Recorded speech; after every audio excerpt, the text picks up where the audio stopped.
Jake Dement, what's up, man? Hey, what's up, DJ? How you doing, buddy? Good, dude. So, man, for anyone who doesn't know this guy, we've known each other for probably 12 or 13 years now. And you pretty much, I know for sure you wrapped my hands for my first MMA fight. Right. Like, back in it was in the middle of a field and like a mud ride. Okay. I don't know if you remember that. You probably wrapped so many kids' hands, but dude, that was a long time ago. Was that in Alexandria? Yeah. In Colfax? Colfax, yeah. The mud ride. The mud ride stuff. That was really cool. That was Colfax had a MMA fight, and man, that was off the chain. People side by sides and MMA. And it was redneck for sure, but it was fun, dude. Yeah. Well, that was probably right when I started learning how to wrap hands, because I studied for a long time. I couldn't do it, and it's funny, the story about when I was on Caged in the finale. Yeah. I was wrapping. I think it was Wes's hands. I was wrapping his hands, or trying to. I wasn't very good at it, and I dropped the ball, and I had that MTV camera like right on my face, and I messed up. And I dropped the gauze and tape, and I felt like such a failure. I didn't realize what art it really was. Yeah. And so I started studying everyone that I get a chance. I'd just sit in and watch, help, cut tape, second somebody, whatever I could do. And eventually, I, started to wrap hands. Yeah. So but it took me 6 years to get it to where I could do it right. So we're going back pretty far, Yeah. I could not do it at first. It was overwhelming, and I pride myself on it now. And I think if anyone knows that's had their hands wrapped by me, pretty damn good at it. Yeah. No, I could definitely say that, because I believe you wrapped mine another few times too. But I know that, that's an art right there, and it's really hard to do. It takes a while too. It's not something you can rush. It is, and I got to watch House wrap hands when I went to the UFC with Tony Kelly. Yeah. And I got to watch him and listen to him and see everything he did. And he made such a light wrap, and he made that what we call armadillo shell over the hand with the tape. And I watched him, and it was truly an art. But he used very minimal supplies. He used just a little bit of tape, just a little bit of gauze, and he nailed it. Really? Yeah, and it was really cool to see a professional MMA wrap and then a professional boxing wrap. Two totally different things. I can only imagine. I'm sure MMA is a lot less and a lot less stiff too, I would think. MMA wrap usually don't include the thumb. Mm-hmm. Most of the guys like to have their thumb to use jiu-jitsu. Right. And a boxing wrap will go down the wrist this far, and go around the thumb, and has that massive pad on there, which it's an art. Yeah, it really is. You got to learn how to do it. I'm still learning. Well, for those people who don't know you've been in the boxing game a long time. Your family was into boxing. Was your dad was an Olympic boxer, I believe? Yeah. And so you've grown up in the sport, and you've been giving back to. I mean, you're super involved in coaching all kind of kids, and anything that I know involves fighting, not just boxing, you have something to do with and give support. So it's really awesome to get you on here and just talk about all that. Yeah, well, it's a privilege to work with anyone in boxing or MMA. It's a privilege, and I've gotten the privilege to work with a lot of people. But kids is where my heart's at, and seeing lives change through boxing and through pushing someone to be their best is really what boxing and martial arts does. It teaches people that it's you versus yourself. It's not so much the world around you. It's just you being the best version of you. Yeah. And the elements, the negative elements, the stuff that's trying to bring you down, you can focus on your goal, and that stuff just, it can't faze you, And that's what we teach through hard work. And you've been in the gym, you know what we're doing in there. And it's an honor. I was born into a family. My grandfather was an advocate for boxing and was the mayor of Bossier. Yeah. And my dad, an Olympian. His brothers were boxers, and all my cousins are fighters and have grown on to be coaches and coached big fighters. And so I'm a third generation Dement of a fighting family that's been locally here in Shreveport, Bossier for a long time. I didn't really think that was a cool thing when I was growing up. Right. I was more into other stuff. Yeah. But I loved coaching, and I used to coach soccer. I played soccer. And I didn't know that. Yeah, Really? I played soccer. I was Okay. I was a goalie. Yeah. Okay. And I love coaching. So all through high school, I coached soccer. But as I got older, I went to college and I started to really like boxing more. And then I started coaching boxing and kind of just veered into that. Yeah. And I trained at Ray Paxton's gym for a little while, and I was trained by Coach Donnie there, Coach Donnie Jackson, who runs Shreveport Boxing Club now. Okay. And it's funny how everyone is connected through the boxing world and through the MMA world, and anyone that's watching this is probably connected through somehow. Yeah. You know, so. But it goes on bigger than that. You know, in the 70s, like, there was a big buzz about my dad because it was a small 114-pound white kid on the Olympic team from Bossier City. They got a lot of attention. Yeah. And he did really good. He lost his second fight. It was a single elimination tournament, and he beat a guy from Tunisia, and then he lost to a guy from Cuba. But he had really bad damage to his eye, and he never got his vision back. And then he got damage to his nose when he tried to come back for the 80 Olympics, and he had his nose crushed. And he just injury after injury, but I never really realized how cool that was until I got older. And I was like, "Dang, Dad, you're like." And me and Dad and I are best friends. We're very similar in a lot of ways, and I spent a lot of time with him. And he has an Olympic determination about him, that's contagious. You get around him, you're like, he'll set his mind to something, he'll do it, and that can be intimidating, and that can be directing at the same time. Yeah, I mean, it's very interesting too, because it's pretty awesome that he still comes in the gym today. Like, he gets in there and works out with all these kids that are working out. Like, he's a beast, man. He is, and he's a great example. Like, I get to say, I can tell you how to throw a jab, I can show you how to throw a jab, or I can just point your head to the guy on the bag. Yeah. So Dad doesn't articulate as a coach. You wouldn't want a coach to, but he'll get out there and show you how to throw a punch. And he's real big on finding the end of your punch. Like, the philosophy of where your punch stops is where you want to make contact with it, and then adding to that, hitting from the furthest way possible while making yourself the smallest target possible. And the game's evolved a little bit from when Dad was fighting, and there's a lot of lateral movement in boxing now, like Lomachenko, these angles and swivels and turns, and mixed martial arts, I've kind of watched that go, because I kind of been along for the ride, just watching the sport progress.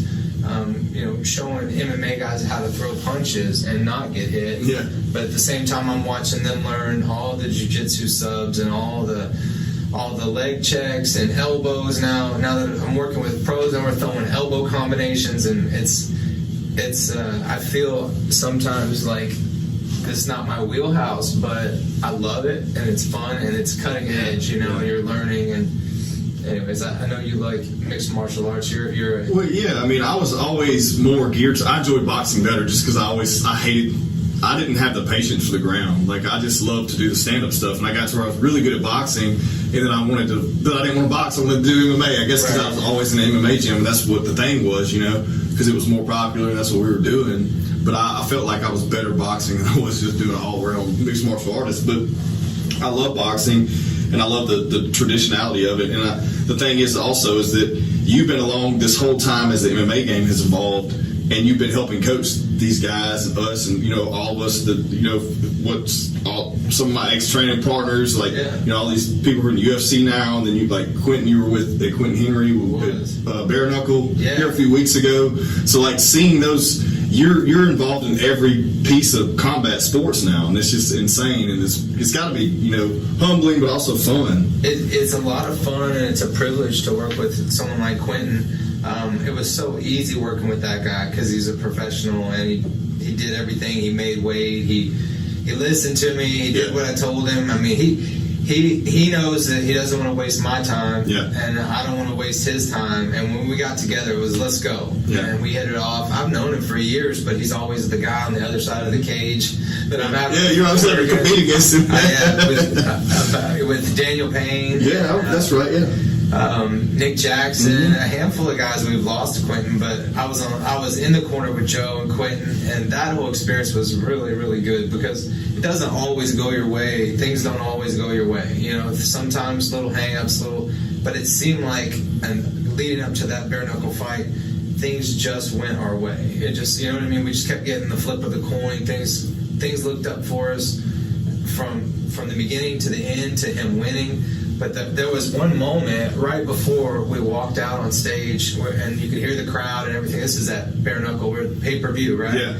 One moment, the guy before us got canned really bad, and he was in a stretcher and a neck brace, and they wheeled him right by us as we were about to walk out. And I looked what do you say to your fighter when he's looking and Joe, his dad, is looking? I'm like, damn it!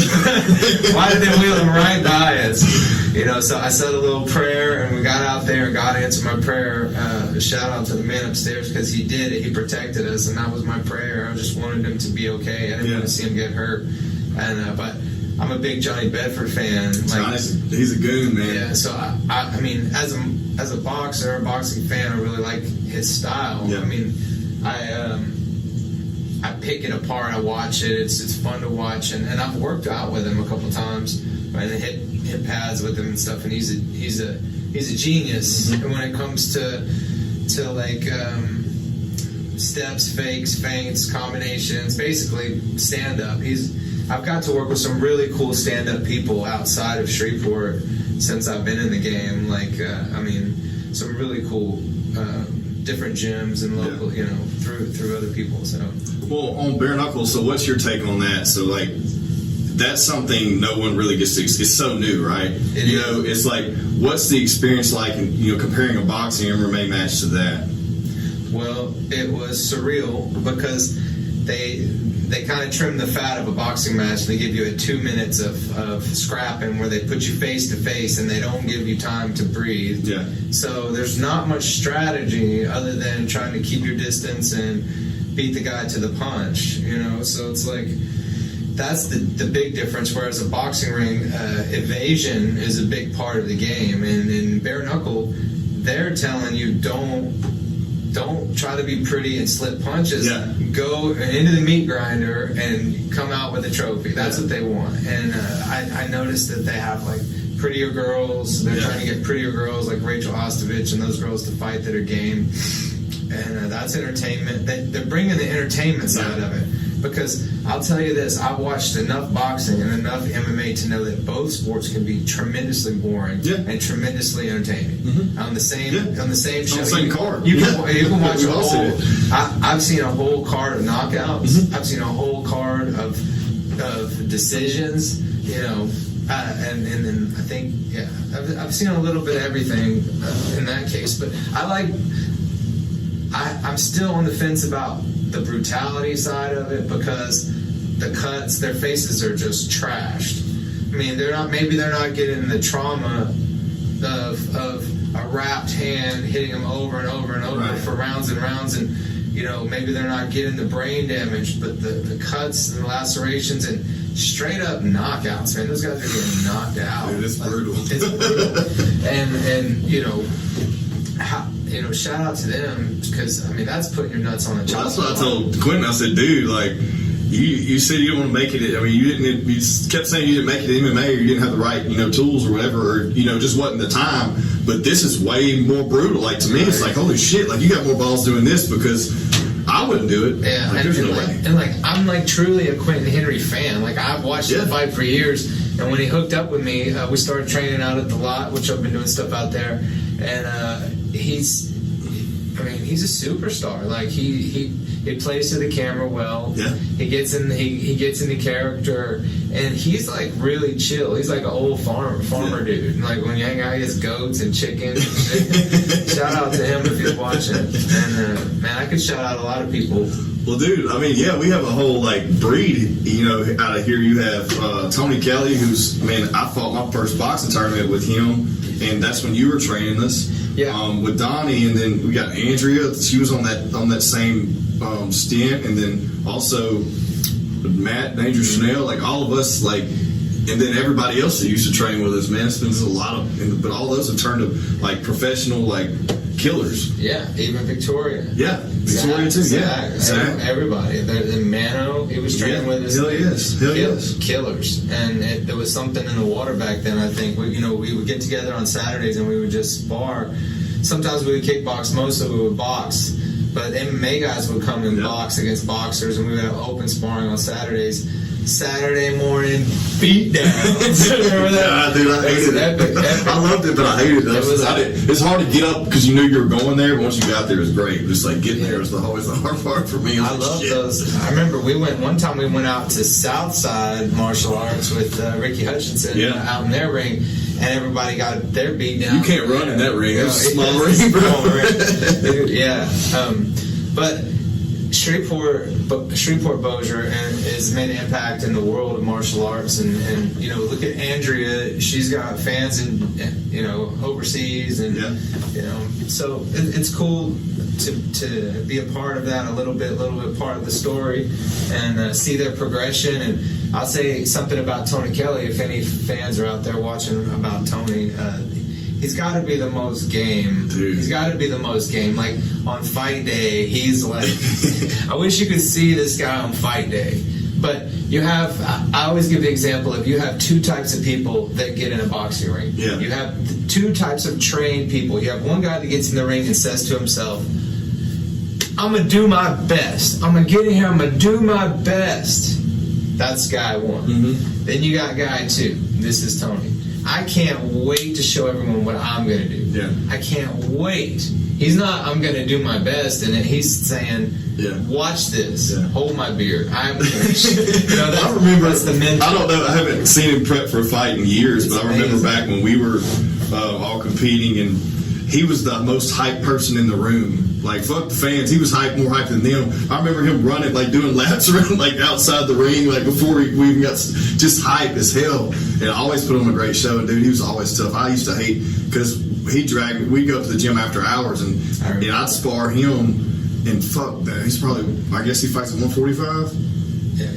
And dude, he would whoop my ass, and I'll be 210 pounds, like, but we would throw that, like, I mean, he was always game, dude, and always ready to train, and that's all he was ever focused on. But it's been great to see him evolve, because I remember we were both knuckleheads running around hitting people and doing shit we weren't supposed to be doing, and now he's at the elite level competing, and it's really awesome to see that too. It is, and when I crossed paths with Tony and Matt Schnell, that's really when people started coming to me more about boxing for MMA, because I worked with those guys. And we're still friends. I still work with those guys. We still train when they come through. Yeah. Boxing's different than boxing. Training for a boxing match is different than training for an MMA match. And when you're training an MMA fighter how to box, you have to keep in mind that they have knees, kicks, elbows, takedowns, all these other variables. So you have to really trim the fat and say, what are we going to teach this guy? What are we going to work on? Mm-hmm. What are we trying to throw from our hands, and what are we trying to do with our head movement and our footwork? So head movement, footwork, and punches, either powerful punches, fake punches, decoys, whatever, they're all a part of mixed martial arts, but it's just a little part. Yeah. There's all this other shit, all this other stuff y'all got to watch out for. So I commend anyone that's ever done that, because anyone that's ever gotten in the ring, hats off to them. Well, it's just exciting to see those guys still showcase their boxing. Like Danger's last fight, I mean, it was beautiful. Like, I told him after his fight, I messaged him, and I was like, hey, that shit was beautiful. Like, just the way, the combinations you were throwing. Like, when he fought that Nam kid, and they said everyone kept saying that he was gonna, like, destroy Danger. I was like, holy shit. Like, he outboxed that dude. Like, that's what excites me, when they get in there and, like, outbox someone, or, outstrike someone, or outkick someone who they say is better than you. Like, that shit excites the hell out of me. Yeah, that was fun watching Andrea fight the Shevchenko. Yes, that one too, dude. Holy shit. That was another example of somebody beating her beat her at her own. Yes, she Muay Thai the shit out of her. Dude, she did, dude. And she's always been great at that too. And she, like, even the traditional style, or the outlaw style, like Kendrick used to call it, that she's always been great at that. And that's another thing, like, just all these people. I was there for a turning point in her career when she won IKF. It was 2000, and I want to say 7 maybe when we went to Orlando. It was early in the game. Kendrick, Amir, Yeah. and Andrea on the same team went to Orlando, and she won. But she had to fight 3 times to get to the finals. So over the week, she fought and fought and fought, and she got more fans. And when she fought in the fought in the semifinals, I noticed all the teams were at the ring to watch her. And then when she fought in the finals, of course, everyone was there. But she won the whole place over. She won the whole thing. Yeah. She won the big thing, but she made so many fans. It was like teams from Canada, teams from Jamaica. There was teams from all over the world there. So it was cool to see her reel in a bunch of, what she did in that tournament was a Muay Thai tournament. She was fighting in a leg kick rules Muay Thai, IKF. But she was stepping laterally, throwing spin kicks, throwing boxing punch combinations, slipping shots. All those other girls were standing in the pocket. Yeah. Just traditional Muay Thai, not angles, nothing. Yeah. And she just came out there throwing all this shit, just full karate techniques. She used to throw a lot of spinning stuff back when she was an amateur. She does it every once in a while, but when she was amateur MMA, she would be like, it's only a matter of time. Spin around. She did some cool shit too. Dude, yeah, that's another part. I mean, literally, I'm picking names here, but I mean, not to exclude anyone. Seen everyone involved, even these amateurs turning pro, like they were starting out when I was 3 years in with all these other people, like Lauren and Mano. Like Lauren did a beautiful job of boxing the other night, dude. Holy shit, he did. I was rooting for him. I thought that fight could go either way. But that was a beautiful display of boxing and a lot of heart and 5-minute rounds. Like for this, I was excited about that. Yeah, that was a good fight. I didn't complain about the decision. I understood. We didn't get the takedown in the first round. We looked better on the feet, but David stood right in front of him. He didn't go anywhere, and he didn't run from him. And he showed him. I mean, it was close. I thought, David. I thought that it showed what Lauren's capable of. Yeah.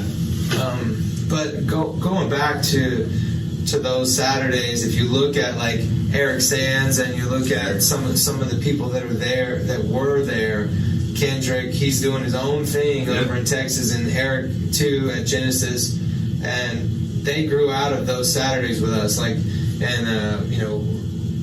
There's so many people to name that were there. Robin White, a lot of those guys were there banging it out with us, and have gone on to be awesome coaches. So shout out to all the coaches out there that are grinding and dealing with the bullshit you have to deal with. I know it sucks. Hang in there, coaches. No one paying.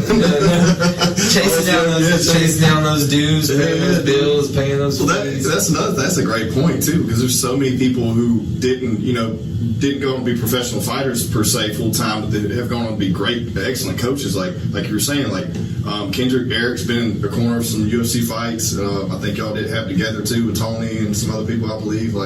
They're great. They were great fighters. They were great training partners. Christian Fulgham's another one. Who's a great fighter and went on to be an amazing coach to train with us. Definitely. I remember training with Christian. I trained with Chad. Chad, oh my God, yes. Chad's a dude I would not, if I knew he was there and we had a spar, I was like, oh God, I don't have to spar him today, man. I got dented up by him a couple of times. He had the power punches. Dude, oh my God. Yeah, he didn't want to spar boxing gloves. He wanted to always spar with MMA gloves too. And I never got hit by him with MMA gloves. But, we had some good times and great coaches, and the fight landscape in this town is looking good. There's a lot of up-and-coming prospects. If you're a fight fan, and there's a lot of great coaches that are out there right now. I get to work with Chad Eisel and Wayne Knudsen over at SMAA. I get to train with those guys sometimes, cross up with them, and then I'm also reached out to Mike Braswell and those guys in Bossier, and they come through at our gym. Vinny and all those guys come through, and they work on their boxing. And we've been wanting to do some kickboxing sparring at the lot. So people are asking me if maybe one night we can start kickboxing out there. So I don't really know of a sanctioning body. I make all of the boxers have to be USA Boxing certified to get out there and spar, just because. But kickboxing's kind of like it's a gray area. You know what I mean? Basically, you're on your own. I don't want anyone to get hurt. Right. And insurance-wise, it's like you got to cover your butt. But how fun would that be to watch? It would, because I mean, any of the MMA guys can come spar too, you know. Because I mean, Right. like you have to have kickboxing to do MMA. I mean, you did a few kickboxing matches too back in the day, didn't you? I did one. Okay. And I got my leg destroyed. Leg kick. It was kicked so bad in the first round, I couldn't check it. I couldn't do anything. Yeah. And going back, I really wasn't prepared for that type of fight. I was fighting against a guy that was a Muay Thai guy. He knew I was going to be heavy on my front leg when I was boxing. Yeah. And he timed, as soon as I transferred my weight, he hit that kick. And it was one good kick. And I couldn't move it. I was dragging it, you know. I was dragging around, and he landed, they counted 200 leg kicks Oh my in this God, fight. dude. And the adrenaline, everything wore off. I started to throw up. I didn't give up. But my corner at the time was encouraging me to stop. They were like, if you want to stop, if there's a Jake, I've never asked anyone to stop, but if you want to, it's okay. Yeah. And what I remember, if you go back and watch this terrible, don't watch the YouTube video because it's on there, but you can see the crowd turn their head as the kick lands. You can see the people in the first 5 rows, every time it lands, they've had enough. Yeah. When the crowd can't watch anymore, they're oohing the whole time. So 200 leg kicks and permanent nerve damage right here. So I've struggled with it ever since. Working, I couldn't work for 2 months. My leg turned purple. It was brutal, but check your leg kicks. That's another thing that's been like super crazy. We saw it in the last card that I commentated on. And we've seen it in the past 2 years in MMA. Is the calf kick, dude. Yeah, It fucking destroys people, and these people had that. It's just another thing where it's like it's accountability time. You made it all the way through your career without checking kicks. Now you have to. If you don't, you're gonna get fucked. You're like it's crazy. It's crazy, and you don't feel their pain when you're watching the fight and the kick.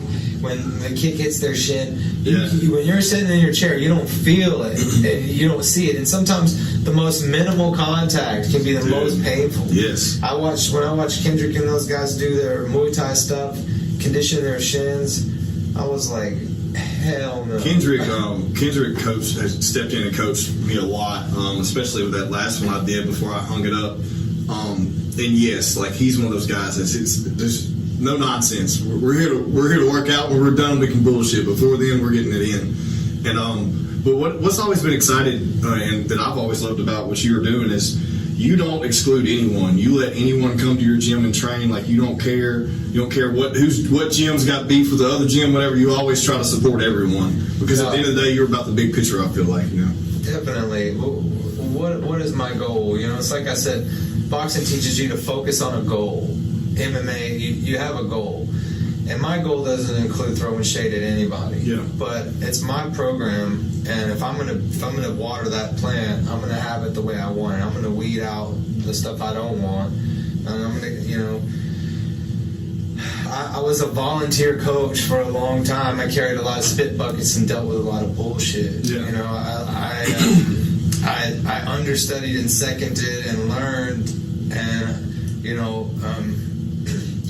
when I got my own program, or started a program that we kind of opened up at our gym, it was a good lane for positive stuff. It just seemed like more and more good things were happening, and more, and I got Coach Bill Smith who came along, and I've had a couple coaches come and go. I had Jacob Mangum for a little while. He was fun to have around. He was a really good coach. That's another dude that used to do game back in the day, man. Yeah, he was coaching up there for a little while. And Bill Smith is there. My dad is there now.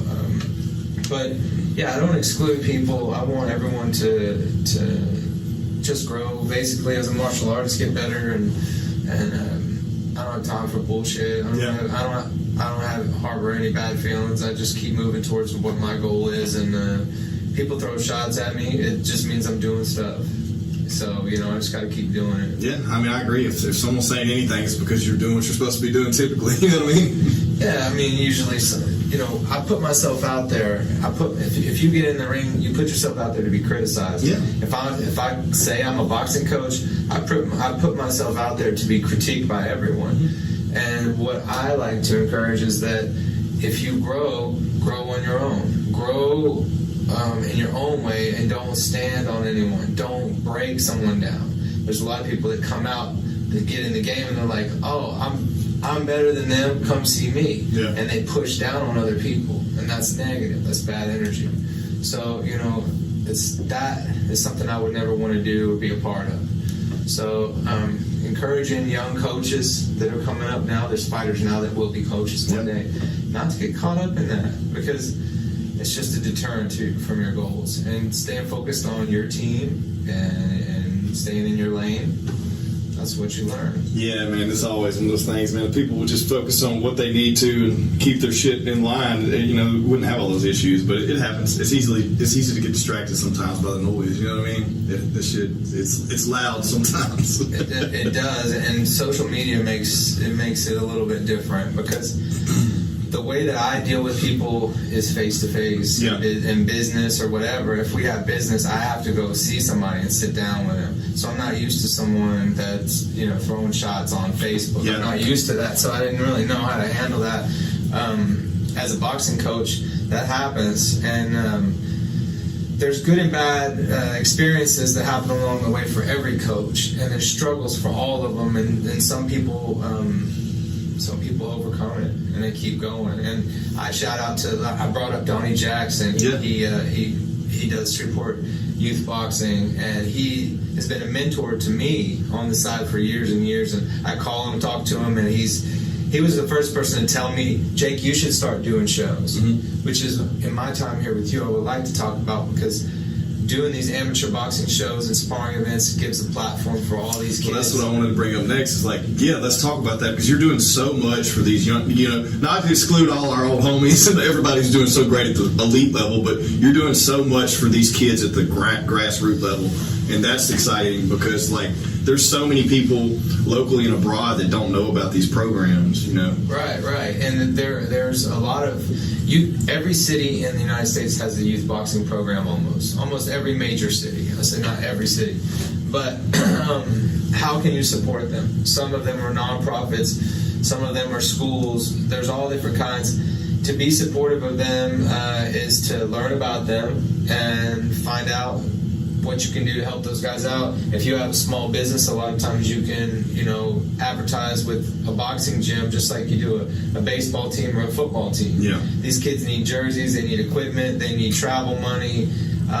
But what you have is a bunch of kids focusing on a boxing goal and not focused on getting into bullshit. And we already know what's going on in our town and in a lot of places around the United States.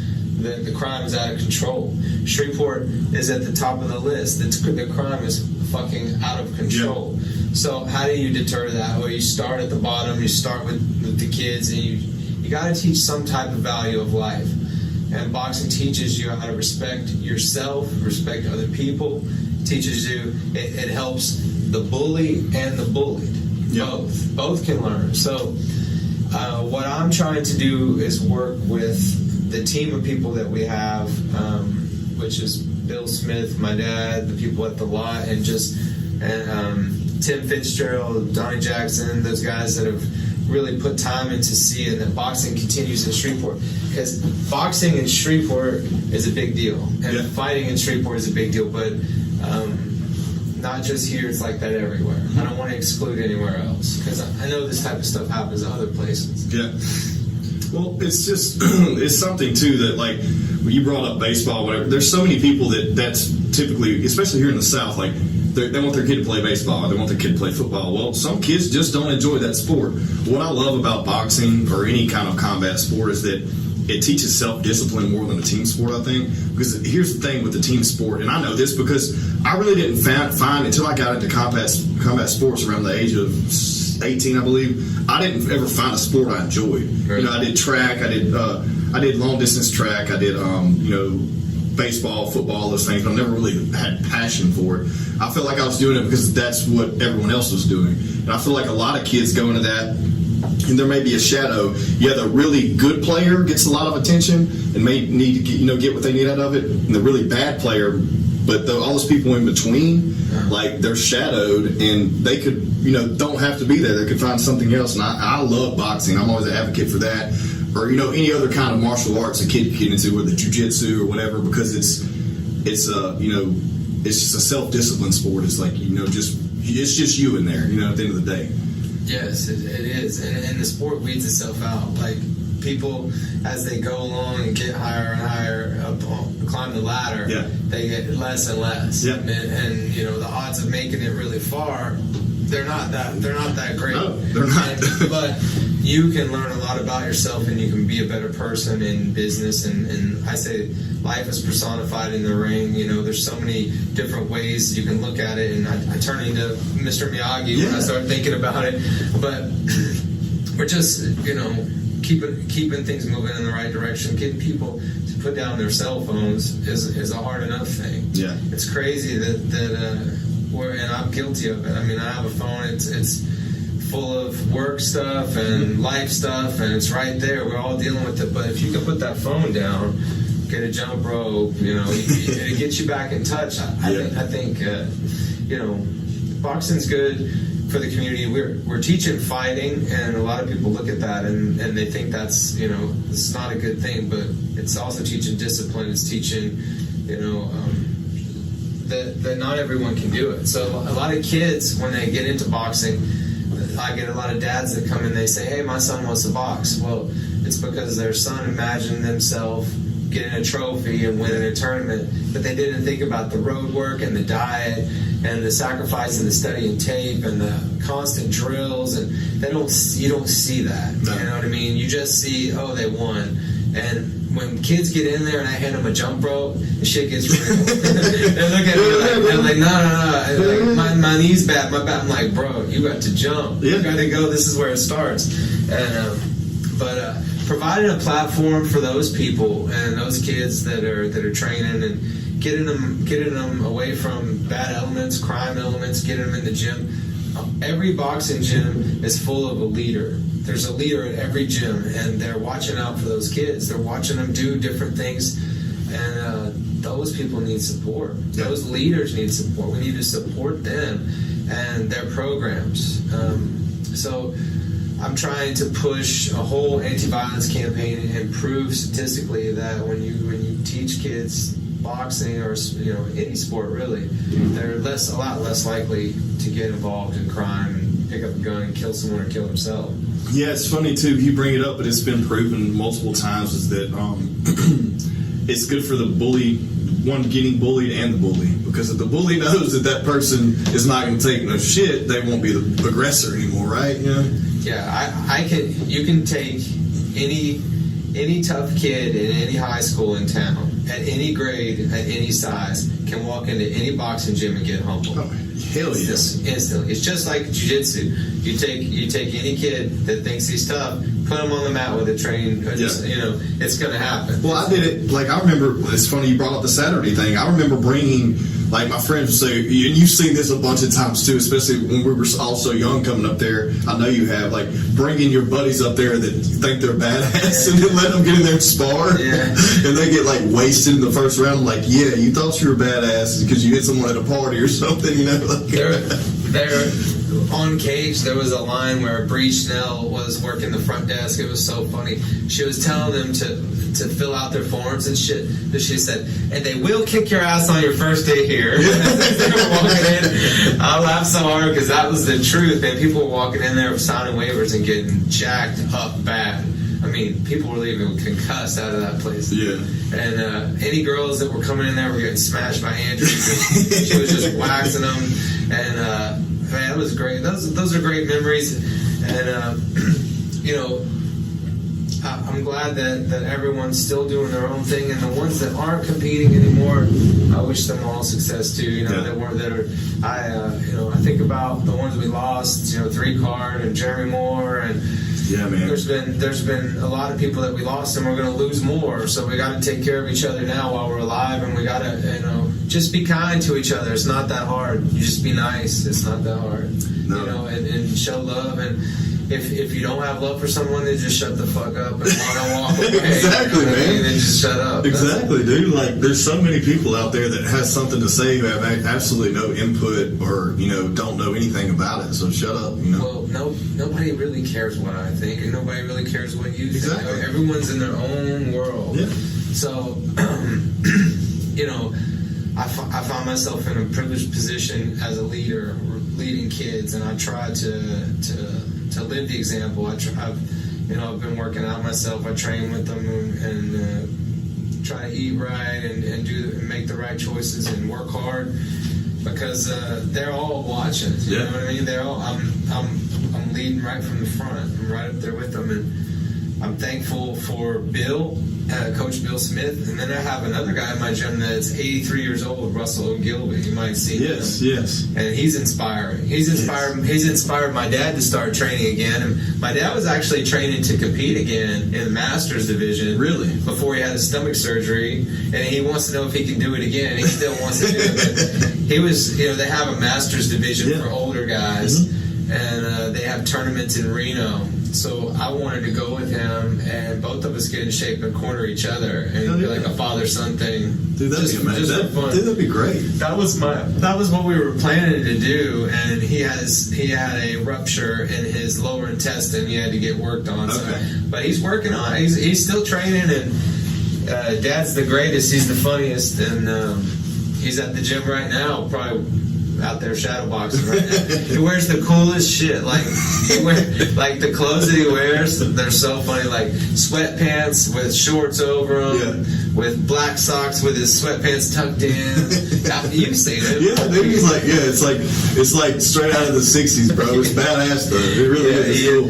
Yeah, he came in the other day. I haven't seen this look in a while. He was rocking a sleeveless hoodie without the hood, just like it was like a hoodie, but no hood and no sleeves. And I was just like, "What the hell are you wearing?" It was this big green bag. That's what it looked like, big green sack. Anyhow, man. Well, I'm thankful that you brought me on, man. I'm thankful to be here. I want to get better as a coach. I want to learn more things. I certainly don't feel like I'm the end-all, be-all striking coach of anything. You know what I mean? I feel like I have a lot to learn, and I want to learn. And I'm in a good place to be right now. Well, I know that, and I'm not, I'm definitely not a lead profiler or anything, but I've trained with a lot of them over the past, 15 years, and I know that what you're doing is working, apparently, because people are still reaching out at that level for your help, and your guidance and, and your expertise. And like you were saying earlier, like you worked to where you're, really good at grabbing hands now, and you're training people not only just in traditional boxing, but MMA, bare knuckle, and who knows what else to come, Yeah. I'm excited to see if those kickboxers get out there and spar. I mean, that'll be fun. That'd be fun to watch. But yeah, I'm inspired by a lot of different people, different leaders, and different from the Stitch Durans all the way to the good, just really good coaches that have come before me, and I'm thankful to be exposed and work with all these fighters, to be exposed to the whole community. And who knows what it's going to be like soon with, there's the AKA has just blown up crazy here, and really did right what other promotions didn't do, and made a lot of fans and almost a whole culture, a whole culture outside of MMA. I can remember when that was getting started. Now they're on 18. Yeah, 18's the next one. Yeah, and I mean that's in just 4 years, right? Like, and you're not counting all the times that she either talking about Amber. She either was doing a setup where we're doing not a real fight, but a setup demo. We did one for when Jeremy passed away. We did it. That was We did one where we put a boxing. She put a boxing ring at the convention center. Before Nationals was there, she had a boxing ring up there, doing stuff, just demo and just letting people spar and people. That was like at the fitness Superman Blunt thing. Oh yeah, that's right. Put the ring up and just let everyone spar. I forgot about that. And that's kind of what Coach Bill told me that in the '70s, it was such a cool vibe because people bring the boxing ring out to Shreve City, and people that don't know Shreve City is just a big open parking lot, basically, with businesses around it, very big. Well, they put a ring there, and people brought their muscle cars, and according to Coach Bill, it was awesome. It was like something out of Dazed and Confused. Everyone was hanging out. My mom and dad were there. They were walking around the place. Everyone had they had the Irish McNeil team jerseys on, or they were like Letterman jackets, but they had the big clover on. The fighters, and they had a team of probably 20 fighters, and they were sparring other guys up there. But that vibe is what I'm trying to recreate at the lot. But then also bring in kids and bring in, and just so that's what we're trying to do, and we've been doing it for about 6 months. I don't know.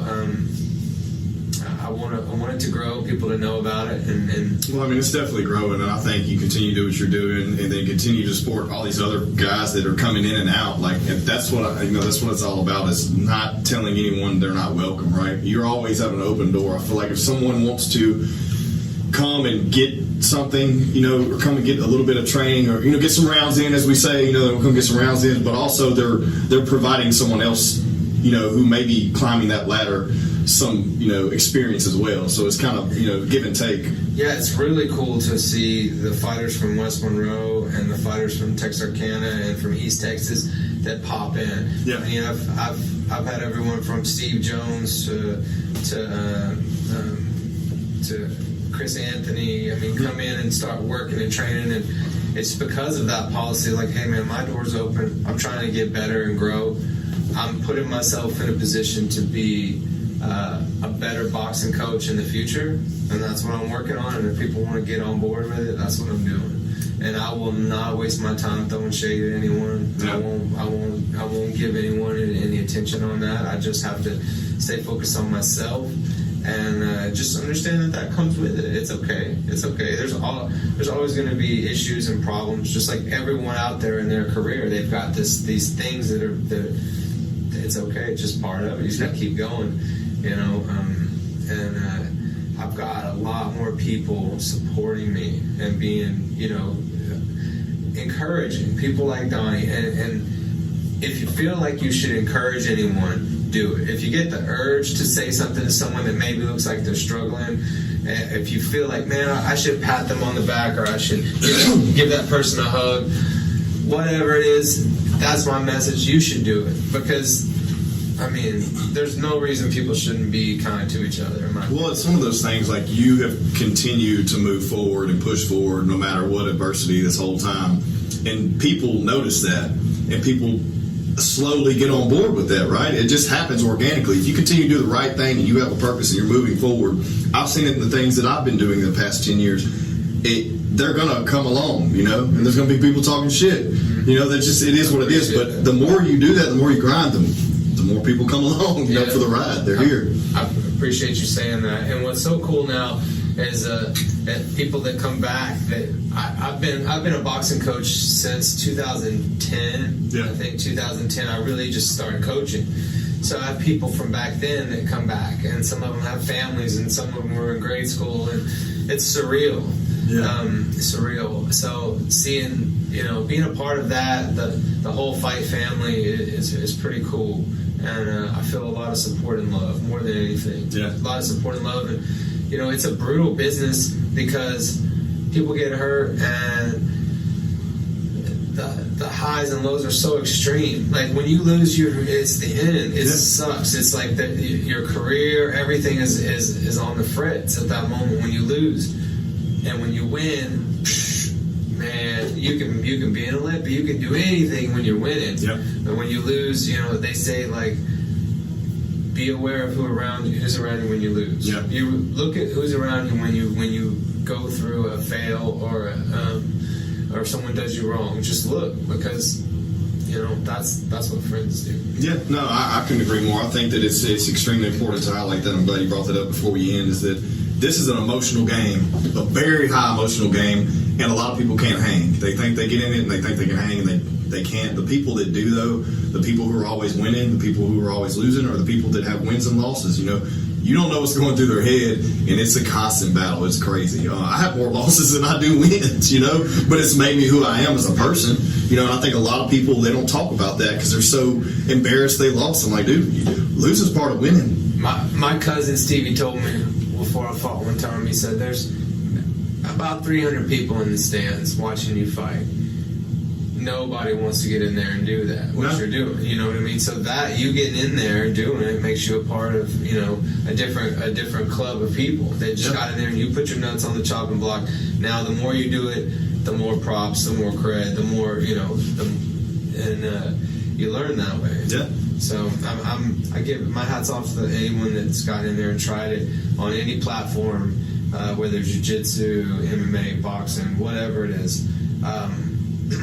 But yeah, so.